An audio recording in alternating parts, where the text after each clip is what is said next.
It is said that in the dim past, even before the Qin and the Han dynasties, Yeh Shen, the little orphan, grew to girlhood in her stepmother's home.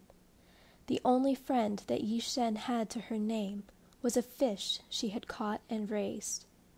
It was a beautiful fish with golden eyes, and every day it would come out of the water and rest its head on the bank of the pond, waiting for Yeh Shen to feed it. Long before her story was preserved in stone and ink, even before the divination-inscribed oracle bones of the Shang dynasty, I was a spirit in the pond.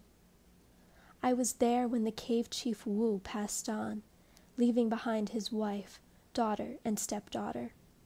I was there when Yeh Shen came out of the cave, crying, when she sat down along the bank and dipped her hand in the water. I transformed myself into a fish and swam to her. She often spoke of her stepmother, but I already knew.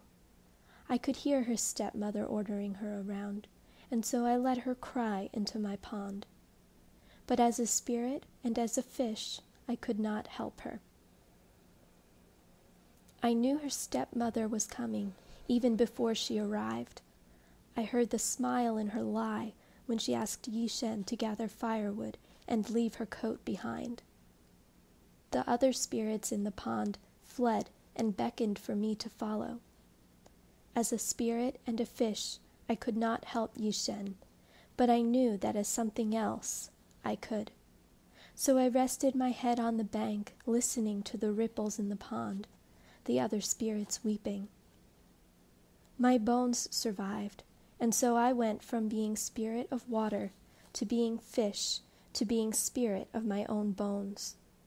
I could not help her as a spirit or a fish, but my bones, proof of my sacrifice, could fulfill her wishes for food, clothes, and shoes, and could give them to her as gifts. I clothed her in azure, feathers, and fish scales for the feast. My only request was one I already knew she could not keep. If she did not return the shoes made from my own scales, I would lose my power.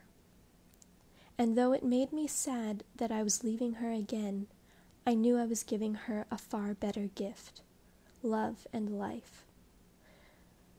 When Yeh Shen married the king, she petitioned that my bones be brought with her to her new home, where she commissioned her story to be inscribed.